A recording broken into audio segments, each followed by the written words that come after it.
Let's look at the bigger picture and show you the top half of the Premier League table. Manchester City 3 points off Arsenal.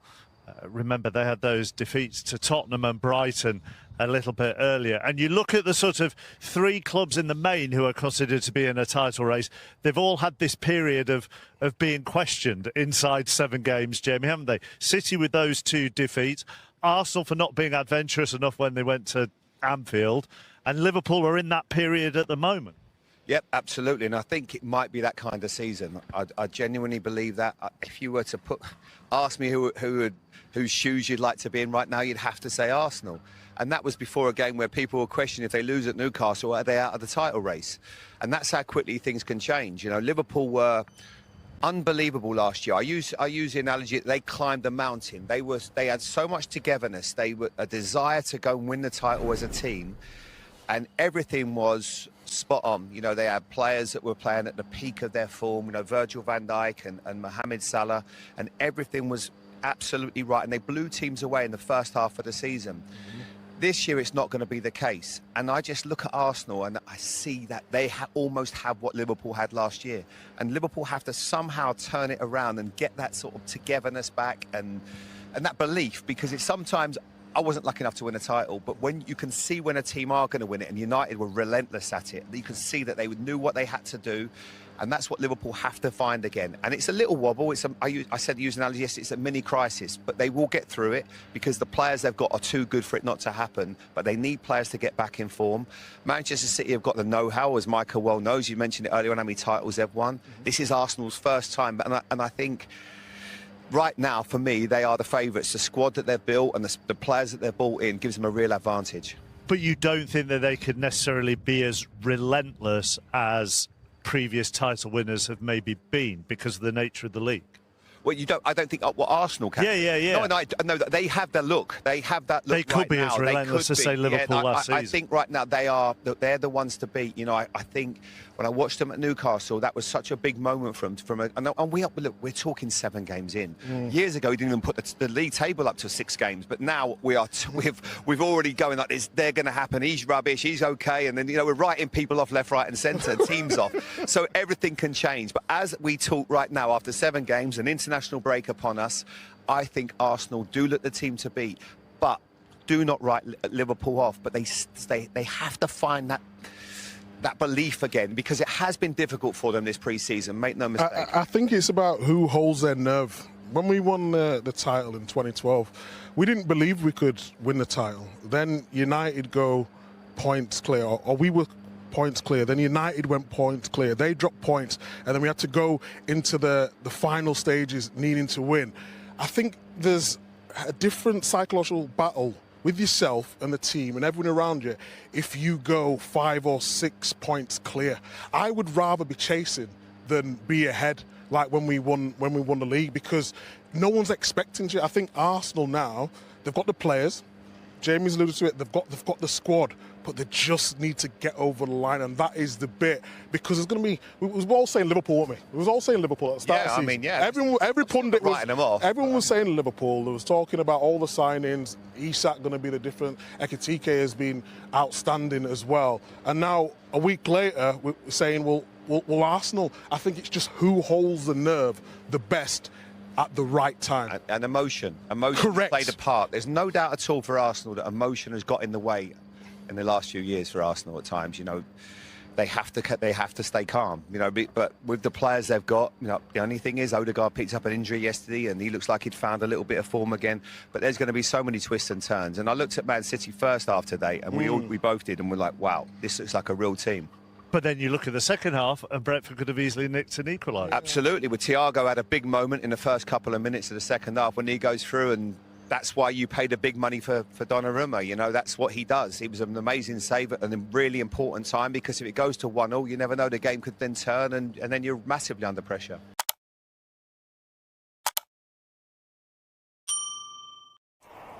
Right, we have some breaking news concerning Martin Odegaard and Declan Rice, and it is not good news in terms of Odegaard in particular. Remember, he came off yesterday, third Premier League home game where he's had to come off with an injury. He's just back from a shoulder injury, and Arsenal have confirmed that he has sustained a medial collateral ligament injury to his left knee. He was seen leaving the stadium with his knee in a brace yesterday after the victory over West Ham, and he has been withdrawn from Norway's upcoming matches against Israel and New Zealand. Arsenal's statement said that Martin will continue to be assessed and treated by our medical team during the international window with the aim of a return to action as soon as possible.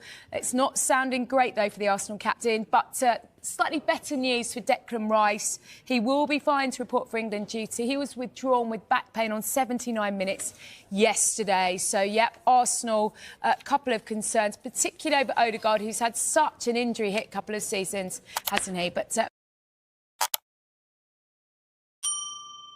Arsenal are favourites for not just the Premier League, but for the Champions League as well. Why? That's outrageous. That honestly, that is outrageous. To make them favourites for the Premier League and the Champions League, that makes them they're favourites to do the double. Arsenal. I mean, how can that make sense? They've not won the Premier League since 2000 football. They're strong at the back and they've improved the bench, but they ain't won nothing. That's what people need to understand. They haven't won. They haven't got it over the line. Real Madrid have won the Champions League, 14 times? Don't tell me Arsenal are the favourites because they look like they've got a good team. Living in cuckoo land. And the Premier League, they've won it since 2004. Surely your gripe isn't with Arsenal fans, though, it's with the odds, because these are the bookies' favourites. Arsenal didn't make themselves favourites. By the way, there's a fan called Graham, a Liverpool fan, says he believes that if Odegaard stays fit... you know what I mean? Is that Graham from Hertfordshire? No, look, Arsenal are a good side. They're a really good side. And, you know, they've improved the squad. They've signed players. They've filled holes that they needed to fill. You know, they've got a target man in Gyökeres. They look good. Defensively, they do. But when it comes to the crunch, when it comes to the... Yeah? I don't see them winning because I've watched them enough over the last 5 or 6 seasons with Arteta in charge. They crumble. It's as simple as that. Man City don't. Man City, when they're fighting it out, when they've won the Premier League 4 years on the bounce, they know how to win. They keep winning when it matters. Liverpool done the same. Arsenal don't. So how can you make them favourites because they've got a decent squad? Come on, do me a favour. Oh, Jamie Hoare, 26 minutes in before we had our first do me a favour. In terms of the strength and depth you're talking about, because, by the way, we're going to be talking about David Raya in the next hour, asking if he is the best goalkeeper in the Premier League right now. That's a poll on our X account, so you can go and vote on that right now. We'll discuss it in the next hour. But in terms of players like Eze coming in, Madueke coming in, has that got the best out of Martinelli and Odegaard and others? What's it like if someone comes in your position? Yeah, you've got to up your game. Simple as. You know, you can't... You've got to improve every season, and you know, top football clubs will always look to invest in decent players, and you know, the players have to be better. I thought Martinelli was probably a bit poor from the standard that I think he's at last season. And he's up that this season. He's shown that he's got his sort of fire back in his belly. Odegaard as well was, again, I didn't think was great last season, but he looks good. He's a top player. So yeah, of course. Look, you want to be starting for Arsenal. These players, you know, are top players, and they don't want to be sat on the bench. And, you know, when a new player comes in, you're going to sit there and always believe that you're better than that player. Whether you are or not is, you know, down to opinion, down to the manager. But, you know, at the end of the day, you are going to believe that I'm better than him and I'm going to show the manager that I should be playing. So what that does then give you is a new energy that you might not have had last season because you were a bit comfy, because you knew regardless whether you played well or not, you're still going to play. But now they can't have that because Arsenal have got a good squad of players, and if you don't perform, you'll be out of the team. Are you seeing signs now that Arsenal are getting used to having an out-and-out number 9 in Victor Gyökeres? Because they have in the past not necessarily had that. Yeah, what I've noticed with Arsenal now is it's a bit like Manchester City when Haaland first signed. They were so used to going around the sides, Man City, and moving it and coming back and going around the other side. When Haaland come in, he was like, feed me, give me the ball, put me in. And I feel like they're doing that a little bit more. We saw last night with the goal. You know, it's not going out wide. You know, normally they're feeding it out to Saka. Saka's coming in, putting delightful balls in. Now it's, can we get Gyökeres in? Can we put him in behind? Can we, you know, get him involved in the game quicker? So that's that takes time, and it's an adaptation of how you'd normally play. But he has definitely been a threat for them, and I can only see him getting better. A message from Wayne there says, winning nothing isn't a factor. Jamie says, everyone has to start somewhere. Winning helps confidence, but nothing more. Is the fact that they do get close, do you start thinking, well, eventually they've got to get over the line, and that could be now? It could be. I'm not saying that they can't. You're saying they shouldn't be favourites? But they're not favourites.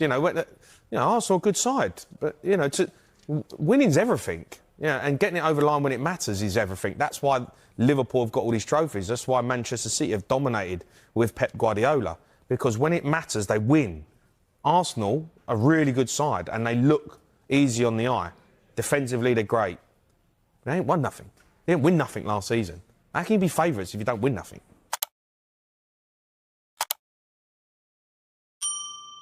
I must admit, I was a little surprised. I didn't think they were brilliant, but I didn't see a particularly lethargic side. I just saw a side that wasn't really finishing its chances. I think if you were to sort of dive into the way City play, and I know we have this recurring conversation about Haaland's role, and we've sort of seen the best of him and also the most inconsequential aspects of him as well. I think the first goal's a absolute beauty, lovely little finish, but it's actually his first touch of the game, and they've been playing for the better part, a quarter of an hour. I love the merit of a number 9 who is that effective in front of goal, but they have to find a way of getting him in the game more. I know he does strong movement, he brings other guys into the game, and that's usually his argument as well, of course. But you're watching games going on around him and thinking that this isn't the most efficient way, but when he does get the ball, he's absolutely lethal. I think it's something like 15 on now. I mean, the guy's a monster. You just want to see them find a way of involving that monster a little bit more. Yes, Shaban, I saw you nodding along there, particularly when Riyadh was talking about Haaland's quotes about the lack of energy at this point in the season. It doesn't look good. But, I mean, when we come to talk about City, we just think to a couple of seasons ago how ruthless they were. The fact that they dominated so well in this game, you would have probably expected them to put this game to bed. And to Riyadh's point, Haaland having 7 touches in that second half, but in that game, and only making 2 goals, is that unlike him, unlike City of old? I mean, Erling Haaland's doing his job. I mean, look at his numbers. They speak for themselves. He's been magnificent so far this season. And just watching him tonight, as Raith says, I mean, he's just wonderful. His movement, his first touch, he's constantly leaping in the air. He's just, for me, he's perfect, and he's doing his job for Pep Guardiola, but you can understand why you would want to see him more involved. And then to come off and to make those comments about, perhaps a lack of energy, it's not an easy, shift coming up. You've got to look at the fixtures ahead of them. For Manchester City, they're going away to Brentford, then they've got Everton, they've still got Villarreal in the Champions League ahead of them, and then it's Liverpool and Newcastle. So they've got a tough shift ahead of them. But what I would say is that they were positive tonight, they were dominant in the game. And Phil Foden, I think he could have scored as well at some stage of the game. So they are looking good. It's just, it's moments like that'll change the game. That penalty, meaning they didn't come away with a win kind of thing. But I still think they'll be feeling okay moving forward for what's ahead. And for me, Haaland's doing the job that he's been set to do. That's score goals, and he's doing it. Yeah, 15 goals in his last 8 games tonight, Riyadh. How important is it that City have a man who knows where the back of the net is if they're going to challenge for any trophies this season? No, I think we're seeing a sharper version of Haaland this season compared to last. Certainly, I think I can be a little bit tedious in banging this old drum, but I do think they used to get the best out of him with De Bruyne, and of course you're gonna miss a guy like that, and it probably sort of causes some anguish for people when you watch him getting a couple of assists for Napoli as well tonight. But so they'll have to kind of get over their broken hearts somehow with that one. But with Haaland himself, I mean, if this form sustains itself over the season, we've seen in the past that he can do that. They are going to be right up there. I'm sure we're going to come into more detail on the title race soon enough in the show, but I'd expect a sustained challenge from City this season. I think what we're also seeing as well is we're still very much in the early days of Rodri coming back in, getting his own sharpness back. He's not there yet, but we also know that when they unlock that, when he gets to that place, we're talking about arguably the best player in the Premier League and one of the finest in the world. So they've still got that to look forward to as well. I wouldn't be overreacting to an away draw in the Champions League.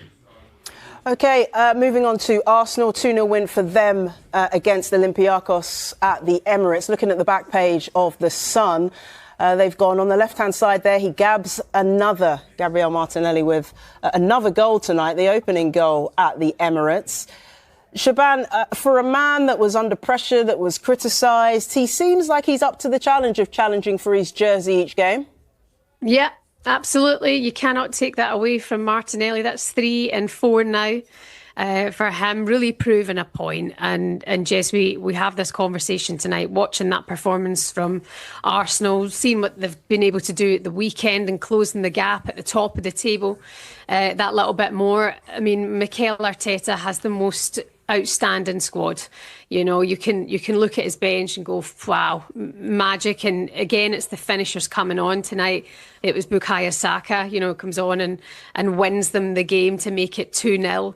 And at that point, actually, it was starting to turn, wasn't it? They were under a wee bit of pressure towards full time. But I mean, all round brilliant. And I know you guys are going to say it, so let me say it first. But Martin Odegaard, absolutely sensational. Could have had 4 assists tonight. They could have scored a few more, but the one thing that'll come away from watching that game from tonight is, should Arsenal be killing these games sooner?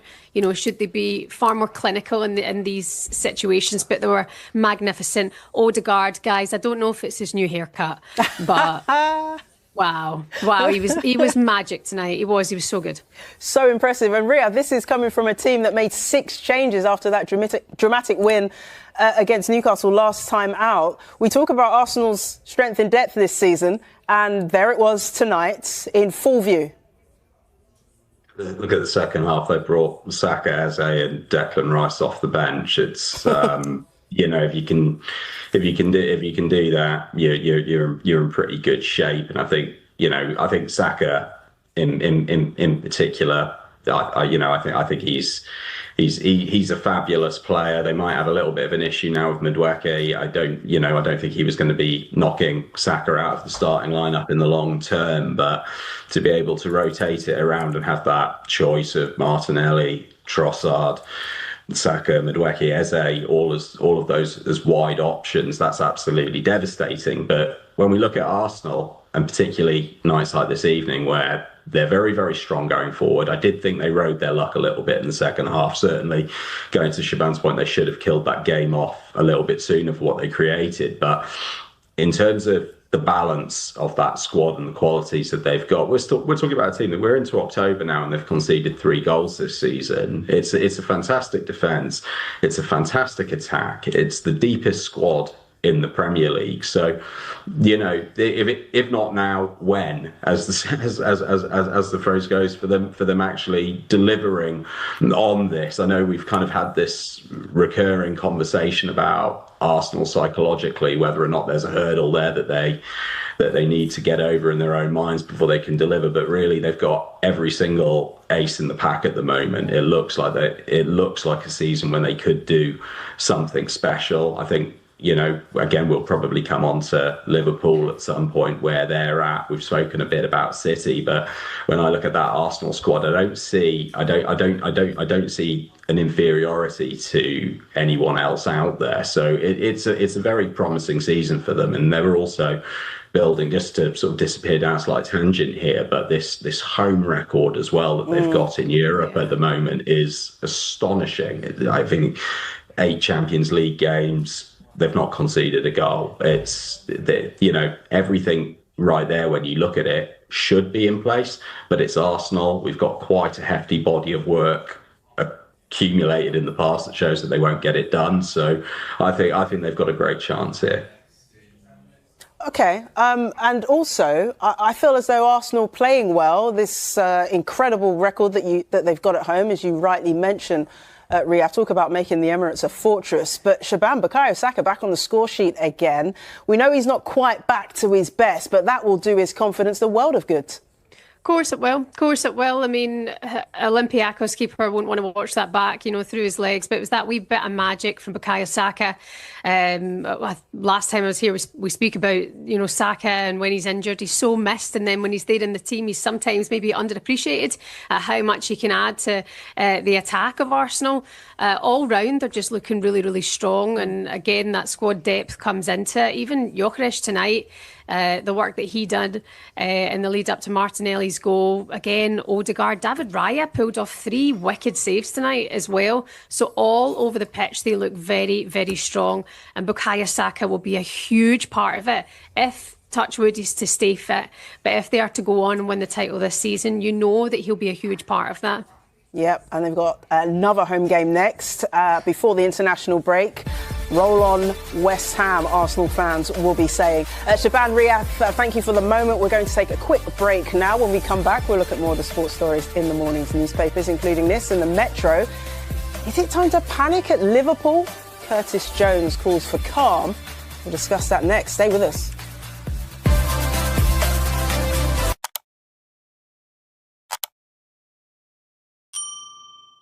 What we certainly saw from Liverpool last night, Hayley, was a number of mistakes. We saw them work good attacking positions. In fact, the tone was set early on in the game with working those good attacking positions, yet almost straight away from that, Galatasaray were able to get in behind Szoboszlai, Yilmaz, I think it was, and causing Liverpool problems. And we look at the fact that there were 4 changes made to that starting lineup, a change as well for Jeremy Frimpong playing on the right wing in the more Mo Salah role, if you like, Szoboszlai at right back, Curtis Jones coming back into the midfield, and Hugo Ekitike starting up front. Now, Arneslot has often made the point that one of their great strengths last season was continuity of selection, but it was also one of the weaknesses towards the back end of the season as well, as they were kind of running on empty in many respects, given the workload that they'd had throughout the season. So he feels this season he needs to rotate that a little bit more, and that's obviously what he tried to do last night. But I mentioned the fact that mistakes had crept in. When Liverpool coughed up possession, they certainly found themselves too open at times, and it was far too easy for Galatasaray to create opportunities in that respect as well. So we put it to Arneslot in that post-match news conference as to where there are changes. And really the big reason behind those mistakes that we saw from Liverpool last night, and this is what Arneslot had to say in response. What you see is, and I think I've explained this many times, that there are a few players from us that missed pre-season, so you simply cannot play them every single game. Yeah, you can, but then that could become a risk of players getting injured. We see this more and more because the demands go up more and more, and if the demands go up, you have to prepare players for these demands. And so yeah, that means that it's not always that I want to rotate, but sometimes I just need to, because a player is not ready to play 3 times 90 minutes in 7 or 8 days. And Vinny, look, to make matters worse for Slot, there are injury concerns, aren't there, for a couple of his key players?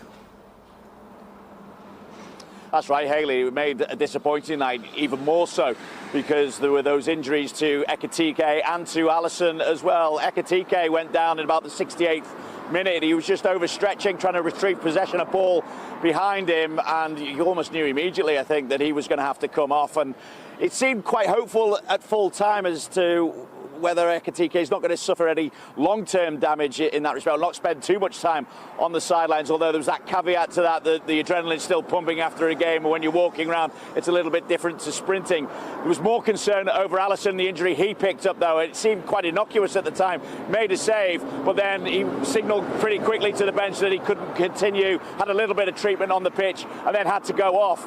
And so, again, we asked Arneslot what the situation would be and how likely he is to play against Chelsea at the weekend. And this is what Arneslot had to say. With my players on the floor, I 9 out of 10 times fear the worst. And with the worst, I mean that he cannot continue. And that's what happened with Alisson. So, yeah, then normally he will not be able to play Saturday. That's 99.9%. I've already said 100%, but let's make it 99.9. But I think it's 100. Can I just check on Hugo Ekitike as well? It looked like he seemed to pull something when he stretched. He felt something. He said he couldn't continue, so we had to take him off. Let's see how he is for the weekend. So big injury concerns ahead of that game against Chelsea. The positive for Liverpool, of course, is that they are still 3 points clear at the top of the Premier League. But for that to remain intact, or to even to build on that, performances need to improve from what we've seen against Crystal Palace and against Galatasaray last night.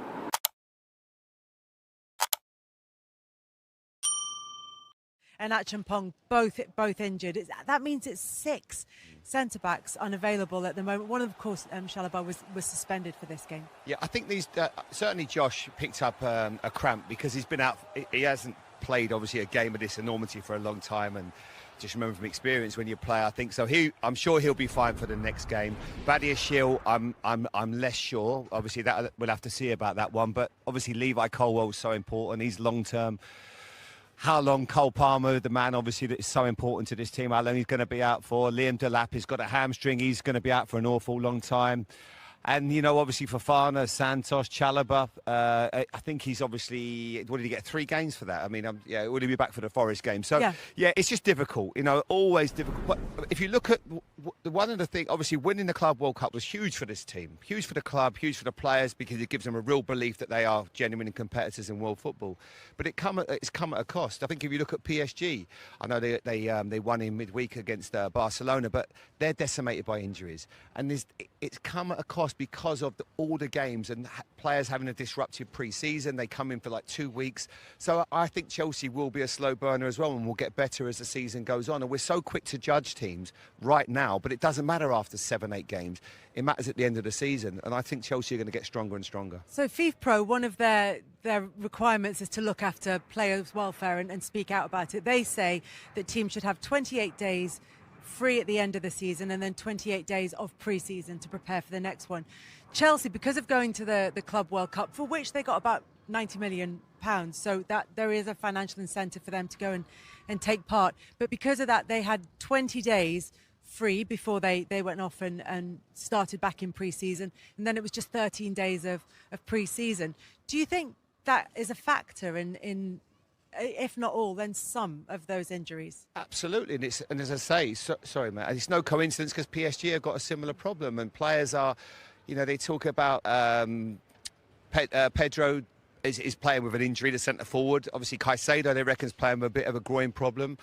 It's a case of needs must and getting players on the pitch. I don't know what you think, Daniel. It has to be a factor. That's what you said.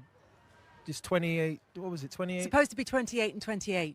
Right. And Chelsea had 20 and 13. So 20 so, spare days. 23 days. 20 days off and 13. Right? Yeah. It's you're missing a big period of rest and also work. And I've been there. You know, you miss the pre-season. You pick up a knock in pre-season or whatever it may be, and then you're chasing your tail through the season to get up to speed and to get that rhythm. So it is unfortunate for Chelsea, but they, again, you know, it's like, do you balance the finances? But there will be a lack of sympathy because they chose to be there. So you balance the finances versus the performances and the health of the players, and that's the unfortunate position we're in today in football. Is that, yeah, we want more games. Yes, of course, and the players make more money, but in turn, your body is gonna take a hit. Yeah, because of that. That's the price on the ticket, unfortunately. And when you think about, and I mentioned Levi Colwell there, who will be their #1 centre-back. He comes back from the Club World Cup, has a fantastic Club World Cup, picks up an ACL injury. It's so difficult to deal with. So it's all right. You can have all the planning in the world. You can, you know, you think about, this is what we're going to do. This is how we're going to play next season. Straight away, that throws your plans into, you know, complete turmoil. So you have to deal with everything as it comes. And today, and that's why I was so impressed with them, because it wasn't anywhere near your best 11, but somehow they showed the character and the desire to get the right win. And I think that's testament to the whole club. Let's talk about Estevao, because you started by mentioning him right off the bat. He did get the winner, but it was more than that impressed you. Yeah, go with this, Daniel. This is a bit of you, isn't it? I mean, yeah, this guy. I've watched clips of him when he was in Brazil and was really impressed. He's got a huge reputation over there. He's the next one in line to light up the stage, you know, the world stage. I think coming in the game today, you could see the confidence he has in one-on-one situations, manipulating the ball. He's got tricks in his artillery, step overs, you name it, he can do it. You see the nice little delicate pass through there, and he's got an eye for goal. That's what I really like about him. Puts in brilliant crosses, as you can see there, but I think overall he's going to improve as well. He's only just come to England, getting used to the speed, the weather, everything about it, but This guy has everything that you need as an attacker. You see him working hard to even get back as well. And those are the types of things that get you more minutes at a young age, that the manager can trust you to track back. He can trust you to put yourself in positions at that back post like I talked about. The world's best players are always in those positions, getting those tap-ins. I love this guy's game. He's had some month. He scored his first goal for Brazil's national team as well, and then obviously to do that one in the Premier League, a winner against the champions. You can see the emotion on his face, and obviously everybody loves Brazilian football, and they've had some of the great number 10s, and he's played number 10 a little bit. I'll be interested to see where his development takes him. Does he that number 10? Obviously they've got Cole Palmer in there, or does he maybe end up playing on the right where he can cut in on his left? But you can see that he's got, as Daniel did it perfectly, got great attributes. But what I also liked today, there was a few times when there was like, he had to go and win individual battles, and he did it. And that's what this league will bring, because you have to adjust really quickly. And he's only 18 years of age. It's been an incredible night for him. I'm not that happy about it, but for him, amazing. I'm really pleased for the boy.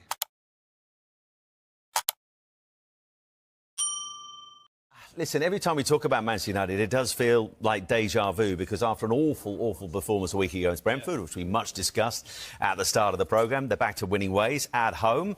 How good a performance was it from United this afternoon? Really good, and I'm just pleased to give them a bit of credit for once. You know, it's always, like we said at the beginning of the show today, is Groundhog Day.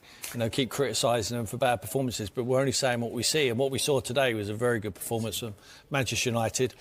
I don't think he will have to fend off any questions about his system today. The players... So why did it work today? Did Sunderland help them to make it work, or is it just the player performance? I mean, let's give them credit. It just worked. It worked today. They played more direct. That's the difference. Lamans makes his debut. How did he look overall? Fine. He's got a clean sheet. It's another positive for him on his debut. Was he tested much? I mean, 3 shots on target from Sunderland overall. Yeah, but he done everything. He took a few crosses. You know, when they're under a little bit of pressure, he come. He's a big guy. You know, he come and took the crosses. And his distribution was decent, but they never asked him to tippy-tappy around the penalty area and decide to be, you know, little stupid passes in around the area, to make a rod for his own back and put pressure on himself by making a mistake. They asked him to get the ball up the field to Šeško, and that's what they did. Šeško was the man of the match today.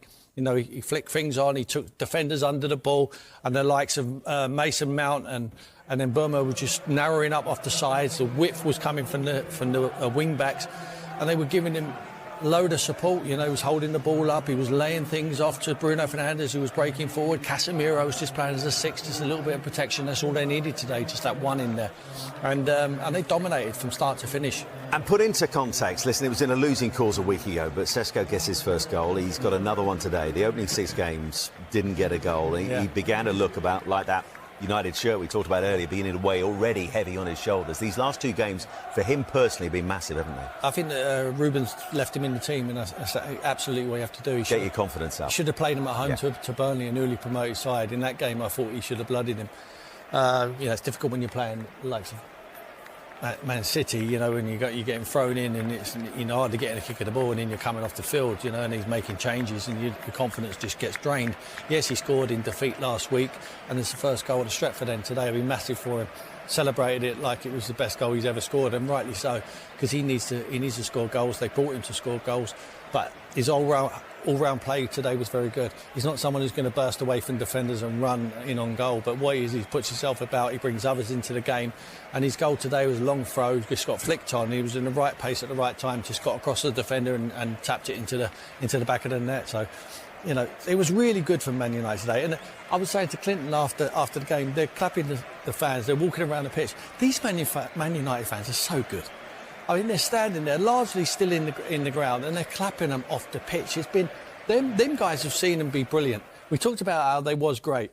Largely, a lot of these fans have been there. They've seen the good times, and they've seen some terrible times recently. But they want their team to do well, and they want them so badly to do well. They give them the support what they deserve today. Deserve the support today, and they got it from them great fans. And listen, it's important for Ruben Amorim. He goes into an international break off the back of his 50th game in charge of United, and he gets a much needed win. But you sense with United, listen, we've spoken so often when Ten Hag was in charge about have they turned the corner. You simply cannot say that about this United side. Even after a really positive performance and a good win against Sunderland this afternoon, They go to Liverpool next, and then after that, it's Brighton. Yeah. Then it's Nottingham Forest away, Tottenham away as well. We're a long, long way, even after today, for even suggesting United are turning a corner. Of course, but we have to give them credit for today and what they did. Yeah, the next game, at least they can go into an international break now. All right, a lot of them are going to be away. There's mostly international players, 90% of them, I would suggest, or even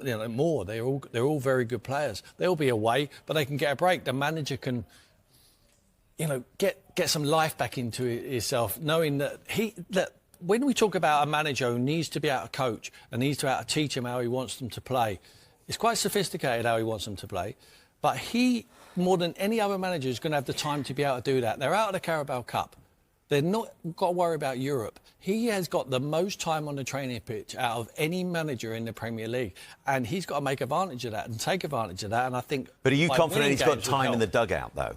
If things go wrong against Liverpool, if they struggle against Brighton and beyond that, you talk about that training time all you like. Has he got the time in the dugout long term? Well, he's had time up to now. I mean, if they haven't sacked him up to now, I mean, surely he's bomb-proof. I mean, it's just he's incredible how they haven't decided to make a change, and they must trust him.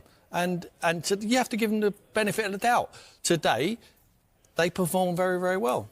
And I don't want to say, but it was just Sunderland, because Sunderland have been excellent this season. They've been really good, yeah. So let's give him the credit. Let's hope he's turned the corner. And, what did he say? 5 consecutive games and he'll get his hair cut. He might be Grizzly Adams by the time he has it cut. He already is. For the inevitable, it's been a disaster. It has to end. He says it has to end quickly as well. Jamie, I know you agree with that. Yeah, I feel like a broken record, and Jamie's right. It really is a disaster. It's been a complete nightmare for Man United, and ever since he's come in, I've not seen any type of improvement. And you could argue last season it wasn't his team, and he come in and he didn't really want the job until this season. But I cannot believe how bad they've been and how stubborn he has been as a manager. I get it. At Sporting, he done really well. He played a system. He had the players that worked. But, you come into Man United, you come into the Premier League, it is a completely different ball game. And I just think he's out of his depth. He is out of his depth. It was too big of a step for him. It's too big of a job. And he's crumbled. And, when I watch him, the formation, I just don't get it. He hasn't got it for the players, the midfield. He's got no legs. You're trying to play Bruno in there, it don't work. But just the way he is as a manager as well is so emotional. He can't watch penalties. He sits in the dugout, he hides. He stands on the side of the pitch, and I'm not convinced that he really knows what he's doing. It's been such a poor appointment for Man United. And the quicker they get rid of him, the quicker they're going to get better. Because I don't actually believe that Man United are that bad. I think they've got some good players. But the formation they're playing does not suit any of the players that want to play in that formation. Our poll today on the Sky Sports News X page is, should Amorim get more time at Manchester United? And 67% are saying no, he shouldn't get more time, with 33% saying yes, he does need more time, as you can see there. But last night, Duncan Ferguson, it was only joking when he said that anyone saying yes to that question is probably a Liverpool fan. Yeah, that's what I was going to say. That was obviously a joke, but are you... There's more saying no than we did this poll last week, but they've just beaten Chelsea this time. They've just lost against Brentford. Yeah. But we've done polls like this with other managers where the no percentage has been much higher than that. So Amorim does have some backing. He's got a third. Yeah, but look, I think there's Man United fans out there who are sick and tired of seeing, the change of managers, and it's just a rotation of, the same old thing. Players come in and they're not good. Is this excuses for the manager, though? There's always an excuse. Yes, he didn't want the job immediately. He wanted to take to the summer. It's the people above him who are the problem. Yeah. The recruitment's been poor. We don't know how much part of that he's had. Are they excuses or genuine reasons? I think there's genuine reasons in certain things, like player recruitment, the players there, the mentality at Manchester United. I don't think it's just Ruben Amorim's problem. I think there is a culture at Man United which has rotted that football club from the inside, and they cannot get rid of it. No matter who they bring in, they are struggling. What if it's someone who's been in it when the culture's been good? Like I said Carrick before. The people who've been there, all right? Like, people who've been there who understand how the culture was, they'll understand how the culture but you can't keep living even if it's not as manager. No, I know. In some way, can you get them in there? Oh, 100%. Michael Carrick, Kieran McKenna, he come through. Roy Keane. I mean, like, I'm amazed that no one has phoned Roy Keane and said, can you come in at Man United and be part of what we're doing here? Because he is arguably Man United's greatest captain. Like, he is a leader. He's unbelievable. When you watch him, he's ferocious. You know, you listen to him when he walks into a dressing room. You're gonna listen. You know, he's gonna lead by example. He's not gonna allow poor standards. I cannot believe that Manchester United have not phoned Roy Keane and said, maybe he can't be the manager, right? Maybe because he's maybe too hot-headed. I don't know, but you know, they want someone in with, you know, maybe a bit more tactical now, so whatever. How Roy Keane isn't in at that football club, in that dressing room, in there every day, in the training ground, telling them this is the standard, this is what's Man United, this is what we've built, this is how we do it. I cannot believe they've not done something like that. You're getting all these weak managers, all these weak mentality people in there, and I look at it and go, Man United, this is Manchester United. You're getting beat by Brentford at the weekend, 3-1, and it's not even a surprise. I cannot believe how far they've fallen. I cannot believe how bad the standards have got. And people just accepting it, like just accepting being bang average. It's Manchester United, the biggest club in the world, alongside Real Madrid, and they're terrible. Like, beyond terrible. Every time I watch them, I'm like, this can't continue. This cannot continue. What is going on? How is this allowed to happen? For me, they should be getting him... Roy, I'm sorry, I know he works for Sky and he's brilliant and I love him, but he needs to be at Man United. He needs to be in that dressing room saying this is the standard of this football club, and if you ain't going to be part of this standard, you're gone, out the door. This is the mentality we're having from day one when I come in here. Ruben Amorim's come in and he's binned off Rashford, he's binned off Garnacho, I'm trying to change the culture. He can't even watch penalties. Don't tell me he can change the culture of a football club. He can't even watch them take penalties against Grimsby. He's not the guy. Roy Keane's last few jobs have been as an assistant manager. When you say he couldn't be manager, he could come in that role, of course. In the moment, you never know. This is going to evolve. We are going to change the system. And that's what I'm doing. I'm just trying to coach the team the way I see football. How would you say the first year has been for yourself? We are creating a lot of chances, but we are not scoring so many goals. We need leaders, but sometimes we miss some crazy guys. We need to return to Europe. It's nice to be back at Manchester United's brand new training ground. I'm here to chat to Ruben Amorim, pick his brain on everything Manchester United.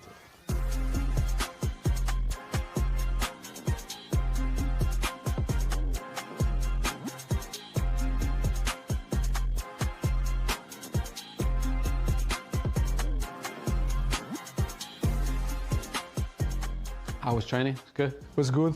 It's interesting because sometimes actually, training-wise, you think it's really good or not, and then you do the opposite the next day, don't you? If they are ready, if they are paying attention in set pieces, if they are really aggressive when we are working on defensive part, that for me is the most important thing, you know, because in the next day the game is completely different. You know, I just want to see if they are ready, paying attention to the details. Is that hard as a manager, because you have all this? You want to put out the perfect plan, but actually, when it goes out on the pitch, you actually don't know the outcome. The funny thing is that you need to have like a team to understand it's not the outcome, but you already understand that how the game will be. Like we are going to have control, this is going to happen. Maybe we'll lose because of one transition or one set pieces, but the game is going to be like this. With my team, the moment, you never know. And that feeling of uncertainty, if they are connected, we'll be fine. We could not play well, but we'll be fine. But if you're not connected, so you never know. Obviously, you had a very good career as a player, had success. Did you always want to be a manager? I always liked the game. When I was a player, I never since I am a young kid, like to play fun games. It's more tactical games, competitive games was always my most fun part of the training. Even as a kid, just to joking around with the ball was not my thing. Like small side games or a game or tactical game. Yeah. Like well, in the past, always the last training was like that funny game, different positions. I never loved that. I prefer the different things. So I think that took me to that direction of being a coach. And then 27 years old, I'm starting to think about the next step because I had a lot of injuries.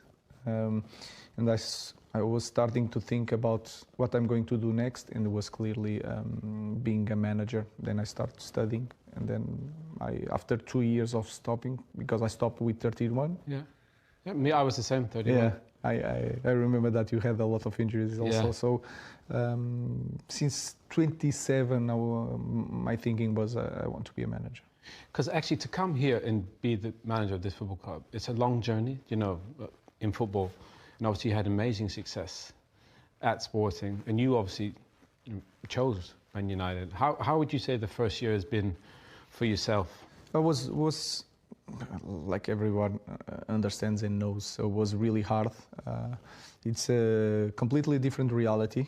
I played, and I remember I played maybe 7-8 games in Champions League against English teams and in Europa League.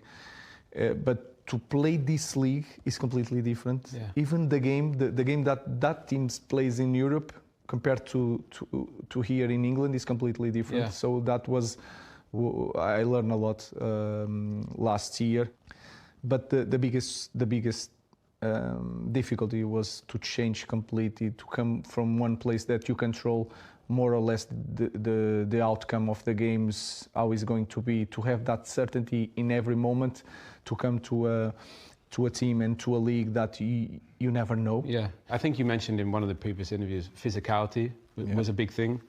You know, do you think that's been one of the biggest adjustments to this league? I remember for me coming from the Bundesliga, obviously it's a bit more physical, and it takes a little bit of time, I think, to get used to every game being like that. It's for me, it's completely different from any other league. I'm not saying that is harder, or not. I'm not going to have that conversation with anybody because La Liga will be tough, Italian league would be tough.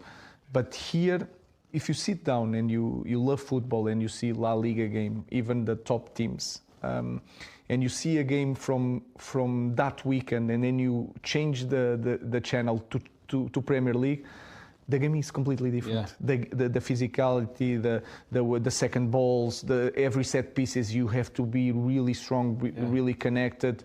A lot of runs, and that is something that you can measure. But if you look at the game, a lot of transitions with a lot of power is completely different from the other leagues, and I think that is that's why this is for me the best league in the world. I mean, everybody talks a little bit about, you know, formations and tactics, but actually, you know, this formation, I've played with my Bayern Munich team. We won the Champions League in 2001 against Valencia, played exactly the same way. Where did you get that inspiration for, as a young coach, to say, I want to play like this, this is my style? In the beginning, I start with 4-4-2, and then I change because small things that you see other teams doing. Of course, I grew up with the Italian league. I grew up with seeing old tapes from Cruyff, the build-up with 3. Yeah. All these things. And then I remember when I start coaching, usually all the teams build up with 3 and push the fullbacks up, and then we struggle a lot with the back 4 to cover all the space with the 5 guys on top of us. And I start thinking about what I should do because that is the fun part for me, and I start doing this system. And then for the first years was not normal, so it was good for me. And then I think, again, the fun part is trying to adapt the way you see football to every system of the opponent. I'm always saying the same thing. This is going to evolve. We are going to change the system. But it's not a normal system, and sometimes you take longer to go from this system to another systems. And that's what I'm doing. I'm just trying to coach the team the way I see football. Yeah, and I think a lot of that also is personnel. You think about personnel this summer, you know, Cunha, proven at this level, goal scorer. Buemo, goal scorer. Obviously, Šeško is a little bit different. He's a bit younger. But actually, it looks like the focus was on goals and physical players, that can manage in this league. I think we struggled a lot last year. We need goals, but sometimes it's not. They can help in every situation. They have the physicality to press, and then it's completely different. And you were a player for so long. When you have powerful players, you cannot leave the players one against one. So you can build up better, because they will be afraid of pressing really high and leave 3 against 3 with the guys like Cunha, Brian and Ben. So that can help in every situation of the game. It's not just to score goals, because I think we are creating a lot of chances, but we are not scoring so many goals. But it's completely different to have players that we can defend a little bit deeper. And you saw against Chelsea, Altay kicked the ball, and then Ben one touch, and Brian with that pace, with that speed, and even that sharpness in the game, opened the game for us. So I think they can help us in every situation of the game. Do you feel like sometimes in training you're seeing great things? What I see in training, it's more freedom. That is the key point. It's not the great plays, it's the freedom of the players. They have so much more to show. I think we are improving, but there's potential to do more. And I think back, we were very fortunate in my time here, where we probably had 10 captains of the country. So we had a lot of guys that if somebody wasn't playing well, you could rely on somebody else to help out. Up front you had Rooney, Ronaldo, Tevez. In midfield you had Carrick, Scholes, Giggs. Sometimes when you're struggling, you need that older guy.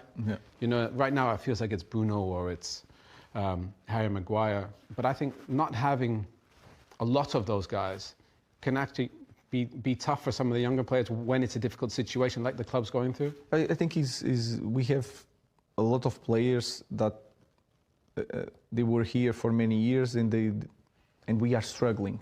So that is always in your mind. It's not just the leaders. We need leaders, but sometimes what I'm thinking, we miss some crazy guys. That guys that I think Cunha is a little bit like that. Is a guy that is a good guy, but he doesn't care who you are. Don't mess around. When I play, he can play whatever is there in that position. I will go with the ball. This kind of feeling, we need that, because Harry Maguire was captain and played national team. But you can feel it sometimes when things are going wrong, we go down. No matter if it's Bruno with the experience or Harry, and that is in the past. So we need to live in the future. And then sometimes you look at the pitch, something is going really wrong, and you see Brian with a different light. Because he came from a different environment. And then you look at Cunha, and you feel that Cunha sometimes is frustrated, but you can feel it that frustration is something that give me the ball.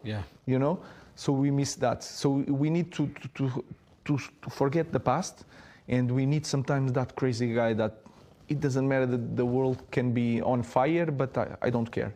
So sometimes it's not just the leaders, it's that maverick guys that we need in the team. What's the goal for this season?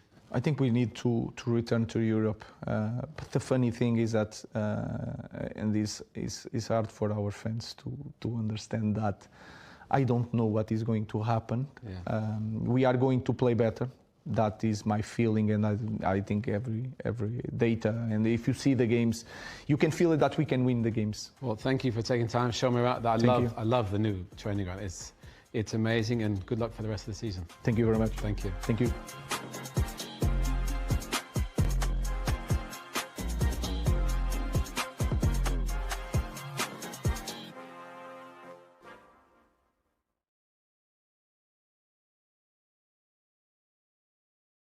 Manchester United's all-time leading goal scorer, Wayne Rooney, has launched a withering attack on the club in the wake of their latest defeat. He says the soul has gone from the club and he has no longer any faith in Ruben Amorim to turn it around.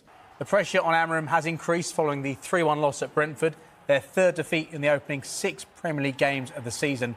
Incredibly, United are yet to win consecutive league games since Amorim was appointed almost a year ago. Speaking on his BBC podcast, he said, "It's just not good enough. From the manager, from the coaches, from the players, what is going on at Manchester United? I don't recognise the whole football club. I don't see players fighting. I don't see character. I don't see the desire to win. I don't see ability. I don't see match winners. I go to a game expecting us to lose or maybe pick up a point. There are players that don't deserve to wear that shirt. This is not acceptable, what is going on. I'm not seeing anything which is giving me any confidence. There needs to be big changes. Manager, players, whatever that is. Whatever it takes to get Manchester United back. There has to be a message of where this club is going. At the minute, we're all sitting there waiting for it to crumble. The culture of that football club has gone.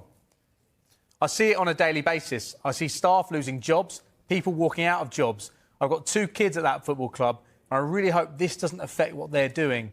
What I'm seeing at that football club is not Manchester United. I honestly hope he can turn it around, and he does. But after everything I've seen, honestly, I've got no faith in it." Wayne Rooney, not the only former United captain to speak out this weekend. I felt yesterday for the first time, just through instinct, watching it on the television, seeing players' faces, seeing players' body language, that there might be an element of players really doubting the system and what's going on. Ruben Amorim has had a pre-season. He's had a week now in between each of his games nearly, or most of the weeks, because Manchester United aren't in Europe. Yet the performances are as poor as ever. The results are catastrophic, really, in Manchester United terms. I am very, very concerned, I really am, because the manager's obviously a good coach. He's had a great record in Portugal, but it's not clicking at all. Obviously doesn't help, but Wayne's doing a job now, and he's got to give his opinion. You know, it's a different career path what he's got now, and his opinion is what everyone sees. You know, he's not digging them out for any reason other than they are poor. I'm sure he wants them to be great again. I have no reason for them to want Man United to be great, but I still want the big teams to be the biggest and the best, and they're miles away from that. But Wayne's got an agenda how he wants them to be. He wants them to be better. You can see there, this is not Man United. This is Man United, Wayne. This is for a very long time now. You know, we say this is not Man United, what you played in, or what I remember and I played against. They're miles away from that. He's correct with that, but this is Man United for a lot of years now. The pressure piling onto Amorim then as 2 legends speak out against him. Tim Sherwood said it's absolutely right that Amorim is under the spotlight and believes he is fortunate to even be in the position he's in at Old Trafford. When you ask me, is he under pressure? I would say no. I feel like he should be, but I don't think he is. I think they will give him this season, I really do. And that means he's already been in the job a year. We're seeing no improvement. We keep talking about the 3 at the back. We talked about different personnel coming in, playing staff. He's had the windows to bring the players in. Perhaps he hasn't got what he wants. How many more windows are we actually going to give him? And when are we going to see an improvement, even gradual? We're not seeing anything. We're not seeing no improvement. But what we are seeing, a man who sticks his chest out, certainly in the press conferences. When I see him on the touchline, he's got his head down. He's hiding in the dugout at Grimsby. But when I see him in front of the press, he fronts it up. He looks and he talks brilliantly. But he's probably talked so well that he's bluffed his way into a job there at Man United, because we're not seeing anything. He's done very well in Portugal. A lot of managers do very well in Portugal. It's an inferior league to the Premier League, you know, where you can build sides on the job. You know, when you've got 3 or 4 games in Portugal, we're really competitive. The other times, you can just play. You can experiment with different formations. Can't do that in the Premier League. You do that in the Premier League, you come unstuck. And that is what he's been doing since he's been at the football club. 34 points in 33 games or something like that. It's not good enough. It's relegation form. It's an absolute mess. It really, really is. And when Ruben Amorim came in, I listened to his first press conference. I love listening to him. He's got real charisma. And I'm not seeing it at this moment in time. And, you know, you never look at Manchester United going into any game believing that they're going to win. But Ruben Amorim is so stubborn in his way of playing and his philosophy of this 3-4-3.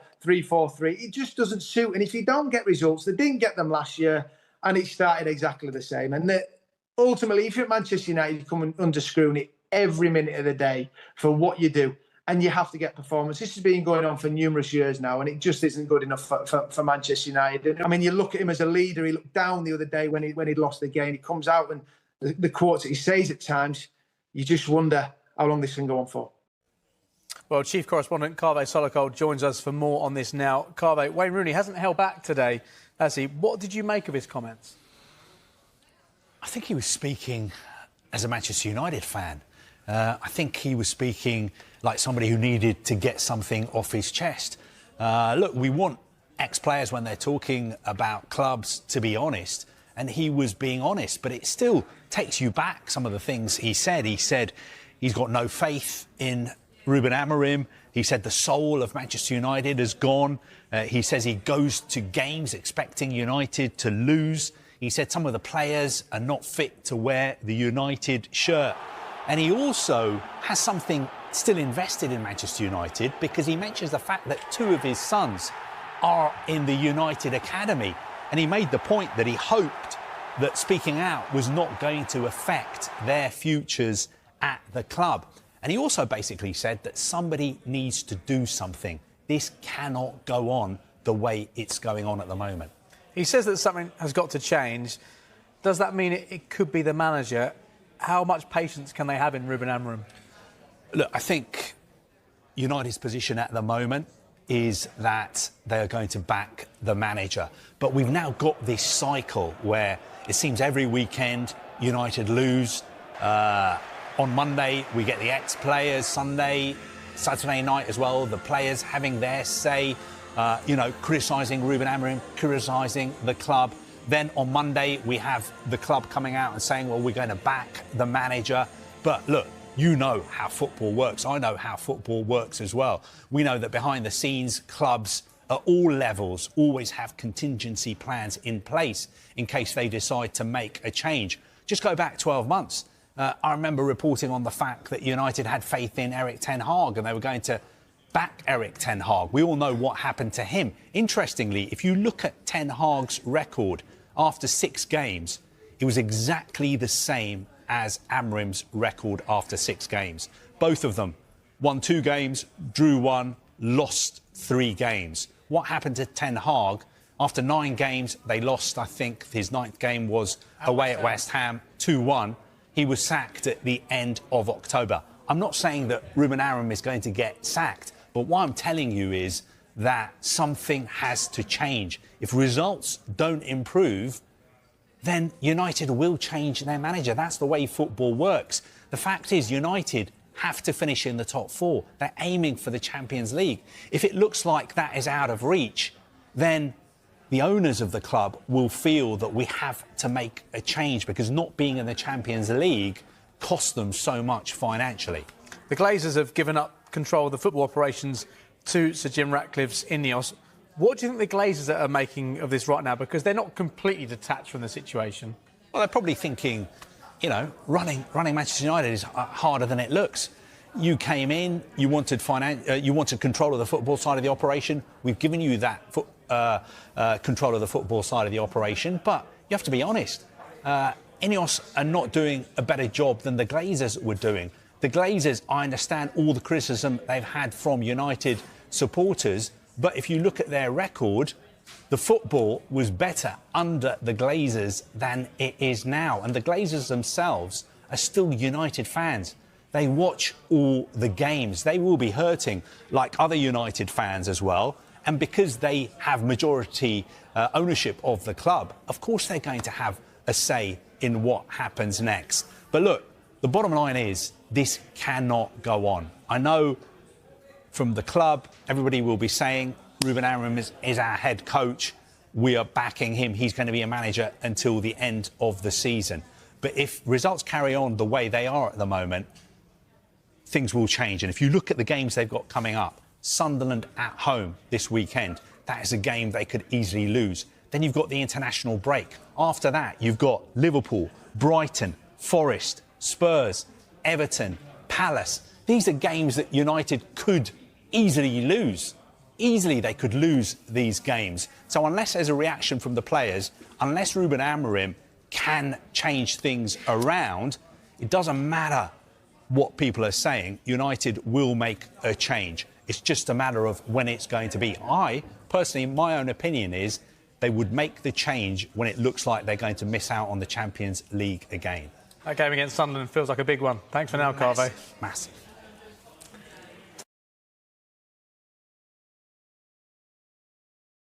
Yeah, tough afternoon for Ruben Amorim. He said it was confused. They kind of played into Brentford's hands today, Peter. Yeah, I mean, he talks about, Manchester United need to play their own game, but we was even talking about in the warm-up, it felt like they were a real worry about Brentford. They were concentrating on set pieces in the warm-up. I don't think they handled them well. They certainly didn't handle the long balls well. De Ligt had a tough afternoon, I thought, today. I think he was bullied at times by Thiago. He found it really difficult against him. There were long balls. He was losing headers. He was out of position at times. And, if you consistently make errors like that, you're going to get punished. It doesn't matter where you are. Brentford have got players that can punish you, and they did just that today. We're not seeing that improvement, are we, from last season that the fans were hoping for? Are we going to see that improvement in this system with these players? No, I don't think so. I think he's had a long enough time to implement what he wants. Like I said, the not having the European football and preparing for a game like this, Manchester United away at Brentford. Listen, no doubt he's gone through set pieces in the week, because you will if you're playing against Brentford. But I think there's a culture. It seems like the culture. I don't think it's just the Ruben Amorim problem. I think there's massive problems around the club. I know the results can explain that for you, but we looked at his body language on the bench, didn't we, Crouch? He looks anxious. He looks worried, and I think that will filter into the players. I think as well, the players, they've got good senior players at Manchester United, but they're not looking like there's an effect on the whole group. Like I said, they play in fits and starts. They have 10 minutes here where they look good, 20 minutes there where they look good, but nothing consistent, no sustained. The fact that he hasn't won back-to-back Premier League games is a real concern. And they've had money spent, signings come in, and also you said it's a problem with the culture, but they have been able to move players on who he felt weren't right in the dressing room, Peter.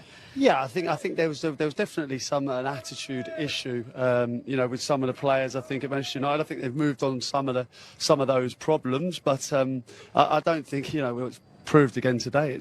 There's still a long way to go. I think they've signed good players. How much time do you give the manager? I think since he's come in, he's had a really tough time. He's got what you'd consider certainly his own front three, and things aren't clicking again. I mean, the Grimsby game was not of a Manchester United standard. Burnley, they were lucky. Chelsea, we had a man sent off. There have been good moments for United this season, but again, a really disappointing one again. And I think if things don't change, as quickly as after this game, then the Sunderland game for him is absolutely massive. Promoted side going to Sunderland, you have to get a result, otherwise they have to look at things. They haven't won a Premier League game, Joe, since March without scoring a penalty or the opposition having a player sent off, which is just a remarkable stat. Yeah, it's remarkable. Like I said, I think it's culture. What don't help is every player that leaves Man United going and hits the ground running wherever they go. So that tells me there's something in the harmony of the whole club, the group. Listen, to pull a Manchester United shirt on now, it must be it's the heaviest shirt in world football, because of how poor it's been, and because of the history of the club, the expectations of the club. So that the manager's job, first and foremost, is to bring harmony and rejuvenate the culture, not to try and make it what it was. You're a million miles away from that. Forget about that. That needs to be put in a box, tucked away. Respect the past, because it is a beautiful past, a great part for the club. But whoever comes in has to find a way to galvanise, first of all, the players, because we know there's some good players here. The club, the board, the owner, the fans. The fans need to lower their expectations. They need a different direction, in my opinion. In terms of the manager? In terms, yeah, it is. And I Lindsay, I don't like saying that because, but I think for him as well, he was the bright young spark. People were talking about him like he was the Messiah coming into Manchester United and was going to sort everything out. And that's how high his stock was when he left Lisbon. So he's clearly a good manager as well. But there's the mix and the blend of the whole situation. I think it needs a culture change. And I think, I thought Gareth Southgate was the perfect man for the job at the state it was in terms of building culture, understanding the club, understanding the league, understanding the players, working with Jim Ratcliffe, people like that. And they went with this fella, and it doesn't look like it's working. I think the issue is that, being able to adapt. I think he's come in with a system, and that's all great if things work straight away. But the best managers, you work with Jose Mourinho, right? Within half an hour, if something's not working, 3 subs are coming on. You're changing the system. And how do you get consistency if other teams can work out how to play against that, knowing that you never change? That's what I'm saying. Like Alex Ferguson, the greatest manager Manchester United have ever had, consistently changed things up, and different personnel and coming in with a system is all well and good, but with your beliefs and but when it's not working, I do think you have to be adaptable. You have to have a game, a plan B, and he just doesn't seem to have that. And it must be so frustrating for the fans to sit there and watch it every week. So many issues to get stuck in today, and we want you to get involved. Send us your voice notes of around 20 seconds, or your messages via WhatsApp. Scan that QR code or use the WhatsApp number 07514917075. And on the socials, make sure you use the hashtag SkySportsFC so we can pick it up.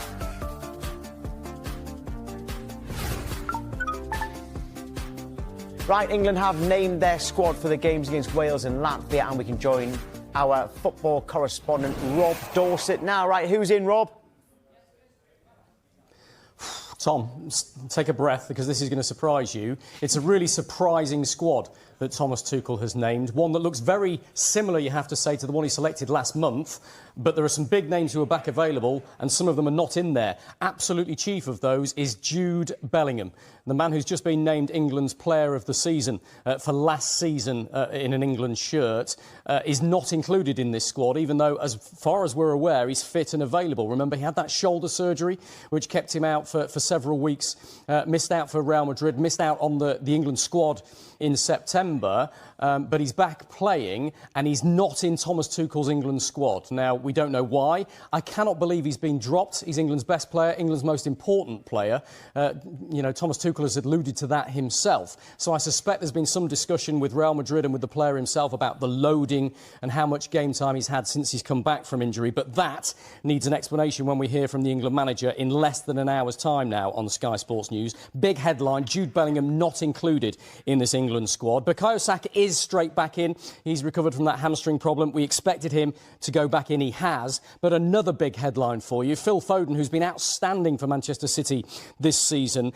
We thought and expected that he would be called back up into this squad, especially with Cole Palmer missing.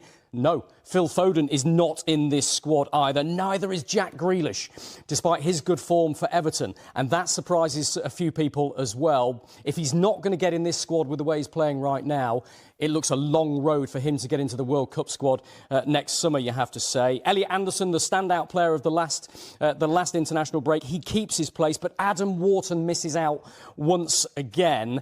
It's a squad of 24, as it was last month, but only 3 changes from that squad. Tino Livramento is out because of injury. Jarrell Quansah comes in for him in this squad, as he did in replacing him in injury in the last month's squad. Noni Madueke, of course, is out. Bukayo Saka comes in for him. Adam Wharton, who was named in that last squad but hasn't played under Thomas Tuchel yet, he's out. Ruben Loftus-Cheek, who was a late call-up, keeps his place. So, look, I'll run through the squad for you very, very briefly. Jay, I'm afraid there is no Tyrick Mitchell at left-back. He's sticking with the options he had there in the previous squad. The 3 goalkeepers we expected: Dean Henderson, Jordan Pickford, James Trafford. The defenders: Dan Burn, Mark Gay, Reece James, Ezri Konsa, Miles Lewis-Skelly, Jarrell Quansah, Jed Spence and John Stones.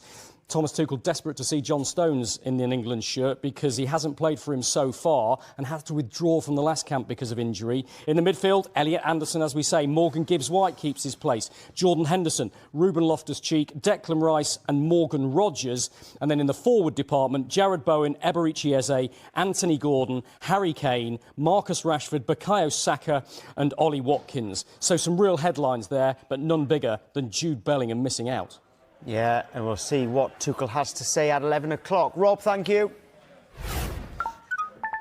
Right, good morning to Jay Bothroyd. So no Jude Bellingham. Surely he's not dropped.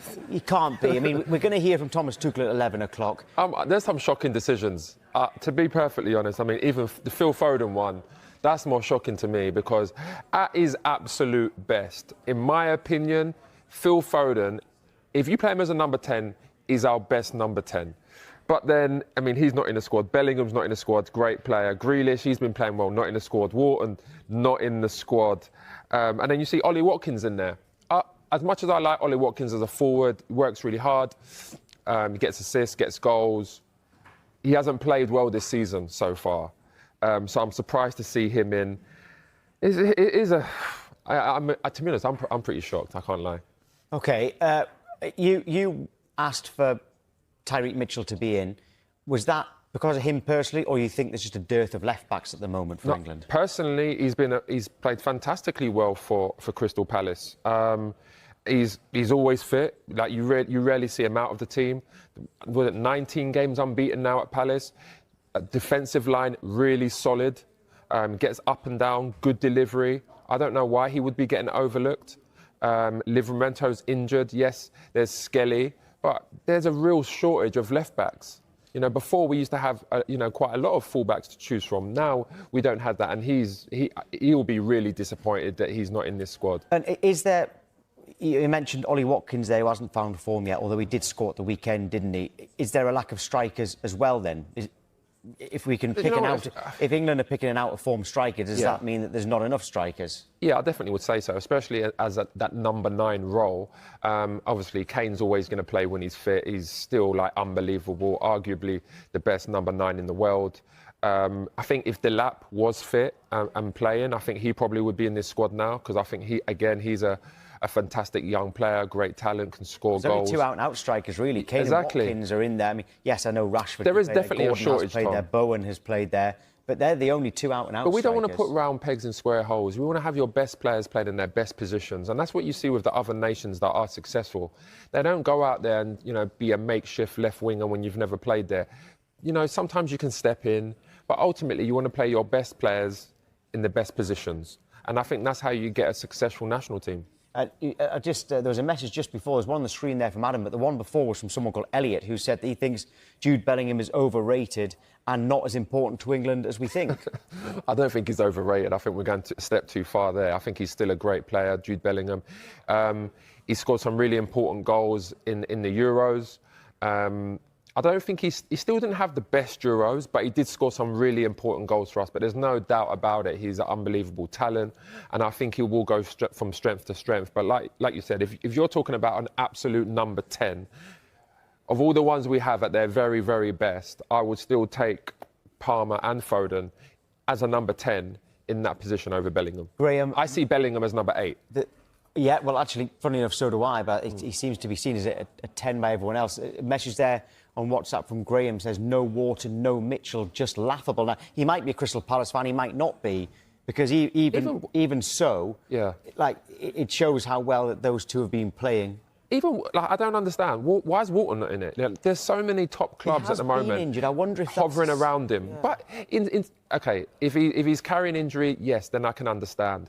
But ultimately, he's a top player, and I don't understand why he's not in the squad. Again, like the comment there, he's been performing really well. He's got a calmness on the ball. He controls the tempo. You barely see him lose it. He makes a lot of forward passes in between the lines into them little pockets. I'm surprised he's not in it. And is it because it's Crystal Palace? If he was playing for like Arsenal or Liverpool or Man City or Chelsea, would he be in the squad then? I think he probably would. Well, he's definitely fit because he played last night against Dynamo Kiev. He played against Liverpool in that victory at the weekend. There you go. And he also played the week before away at West Ham. So he certainly fits. Is it big club bias? That does seem like a strange one.